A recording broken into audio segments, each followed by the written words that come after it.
bersama dengan Pak Cik DIY. Okay, so hari ini Pak Cik nak review salah satu produk yang terbaik daripada Hurix. Okay, iaitu herbal capsule yang boleh mengurangkan kahak dan melegakan batuk. Okay, so zaman sekarang ni kan, kadang batuk lah, gatal tekak lah, selalu batuk-batuk kan. So ada berkahak tu, so bolehlah ambil dulu herbal capsule ni, okay, daripada Hurix. Okay, so ianya digunakan secara tradisional untuk mengurangkan kahak dan melegakan batuk. So bila anda pergi ke farmasi ataupun dekat pasar raya kat luar sana kan, jangan risaulah sebab jenama Hurix ni memang confirm ada dekat pasar raya kat luar sana ataupun farmasi.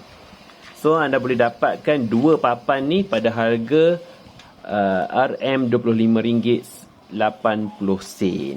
Okay, RM25.80 saja untuk 2 papan. Okay, so ini satu papan, ni satu papan. So 2 papan ni RM25.80.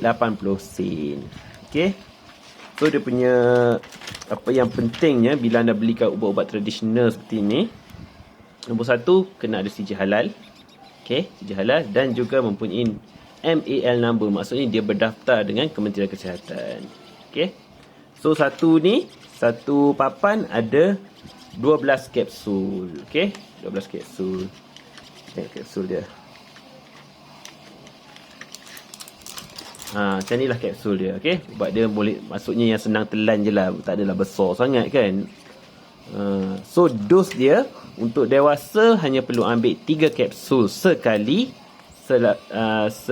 sebanyak 4 kali sehari. Okay, 4 kali sehari. So untuk kanak-kanak berumur 6 hingga 12 tahun perlu ambil 2 kapsul sekali, 4 kali sehari. Okay, so nampak banyak kan, tapi sebenarnya kita makan banyak. Okay, dewasa 3, kanak-kanak 2, 4 kali sehari. Okay, so untuk mengurangkan kahak dan melegakan batuk. So kat sini anda boleh check lah dia punya expired date semua, dia tulis lah expired date dia semua. So jangan risau pasal tu.